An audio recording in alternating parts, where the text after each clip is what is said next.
Hey to all my Facebook friends, happy Saturday. And to my kids, I apologize in advance if this embarrasses you. I know you don't want to see your mom on Facebook making a video. Um, but here I am, and what I wanted to do was I just want to just give God some glory for this weekend on Easter.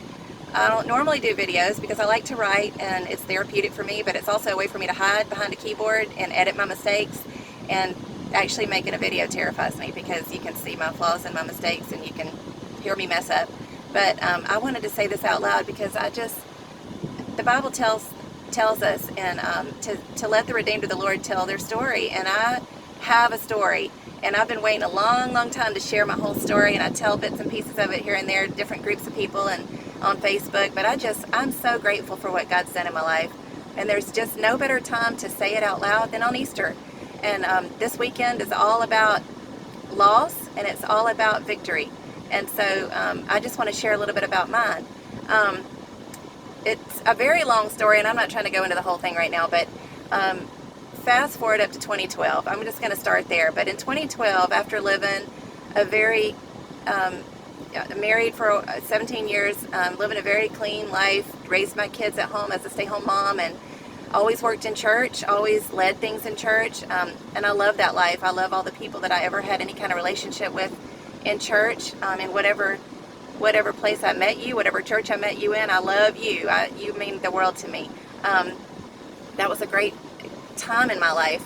But in 2012, after just a lot of confusing things happening over a series of a few years, and just my own struggle with depression my whole life that I don't think anybody really fully ever knew I struggled with at the level that I did. But I struggled so much with depression off and on in my life, and sometimes with anxiety, especially when I was younger, but over time it turned into more depression, and it just got worse and worse through the years. And in 2012 my marriage fell apart, largely due to some things that I did, but it was just a awful time in my life. Not only did my marriage fall apart, but my family fell apart, my life fell apart, everything about me fell apart, and it was the beginning of what was a 4-year living hell on earth for me. And I just can't emphasize how much depression and anxiety ruled my life at the time. I was covered in shame for some things that I had done, and the depression just got worse and worse and worse. I was very suicidal. I thought about suicidal things almost every day for 2 years, and I tried everything to cover it up. I drank too much. I'd never been a drinker in my life, but that season of my life, I wanted to fill my life up with anything that I could to numb the feelings that I was dealing with. I was dealing with so much dark depression and so much anxiety that where I had sleepless nights. I was losing weight. I was losing my hair. I was in such a bad mental and emotional state that I was just trying to fill myself up with anything, anything to cover up the thoughts and feelings that I had. So whatever I could do to void out the feelings, drinking, anxiety medicine, dated too many men, just things like everything that I could that would make me forget the way that I felt about myself and the way that I felt about life and the confusion. I started getting angry at God because I felt like God had totally let me down. I felt like God had let my family down. I felt like God didn't care about me, and all the work that I'd done in church for Him all my life, I felt like didn't matter. And I felt like, what was the point of all of it? And I was very confused. I was very angry. I was very depressed, and my life just spiraled out of control. It seemed like one sin led to a worse sin, led to a worse sin, and one problem led to a worse problem, led to a worse problem. And it felt like my life was just getting hammered over and over and over with one thing after the next. And then my life just felt upside down, completely shattered, completely broken, completely unidentifiable. I didn't even know who I was anymore. I didn't know who I was. And it was like a living hell for 4 years. I hurt myself. I hurt everybody in my life. I hurt my children. They didn't know what was going on, and I couldn't be the best mom, and I tried to be, but it was very difficult for me to be a good mom during that season. And most of all, I felt like I disappointed God. I felt like I was angry at God, but I also felt like I disappointed God. I felt like, I never let go of Him. Even though it was a dark season and I was angry and confused, all that I had left was my thread of hope that God really was real and would help me out of that place. And in 2015, the end of that 2016 time frame, I just called out to God. I had no words. I had no deep prayer. I couldn't read my Bible anymore. Every time I read my Bible, I felt like I was reading something that was going to send me to hell. And I just, honestly, I couldn't even read my Bible. I couldn't listen to worship music. All I could do was cry out to God to help me. And that's what I did. I cried out that he would help me. And he did. And it was not overnight. And it was not easy. It was very difficult. And it took a lot of effort on my part to just keep believing and keep believing and keep trusting and let people back into my life, because I'd shut everybody out. I had shut everybody out because I was embarrassed and ashamed, and I didn't trust anybody anymore. I didn't know what people wanted, and I couldn't be the person that they wanted me to be anymore, and I didn't think they would like the person that I was. So I just shut everybody out. So it was a series of learning to trust all over again and learning to believe that God loved me.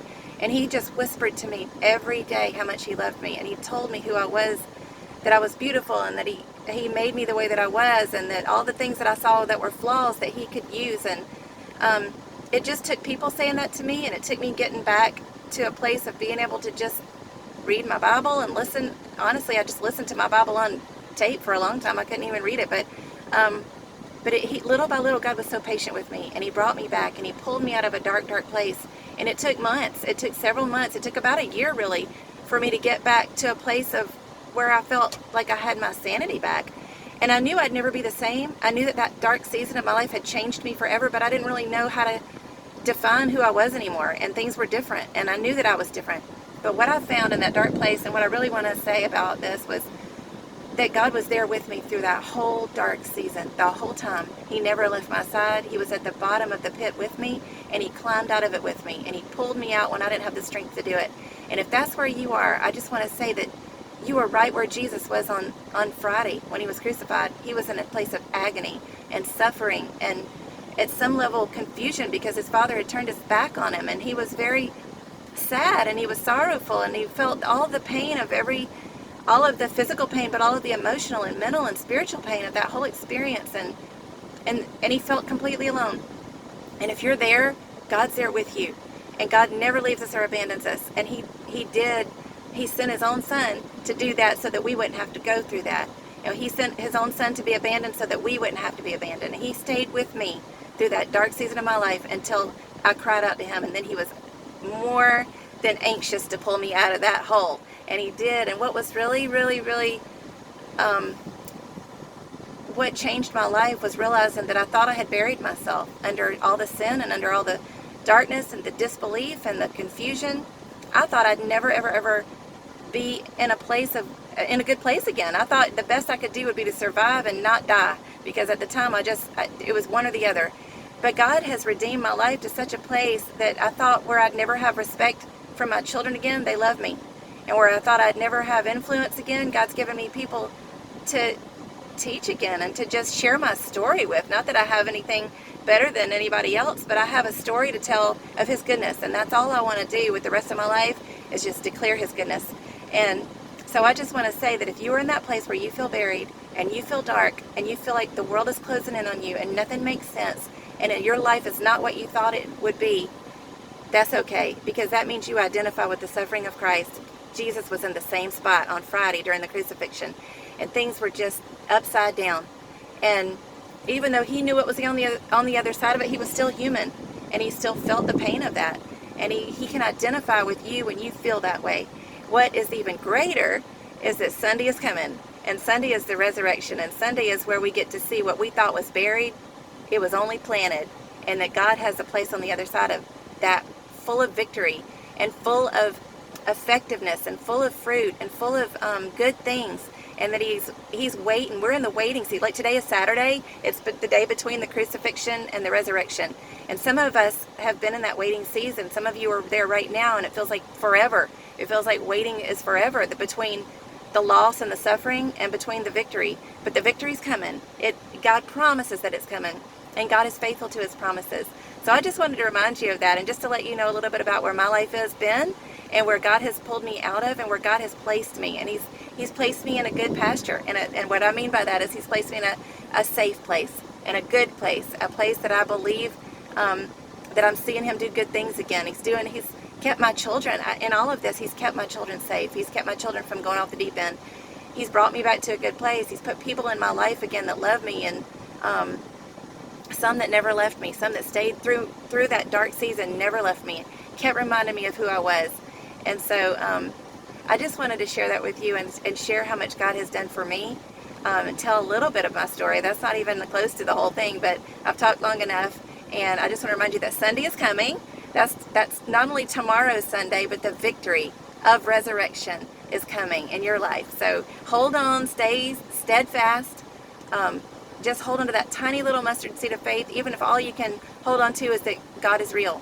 If that's all you got, then just hang on to that, and just keep hanging on to that, and keep just asking God to show up in those places and those nights where you're all alone in the middle of the night and dark and depressed or anxious and can't sleep. God's there with you. Okay? Y'all have a great Easter.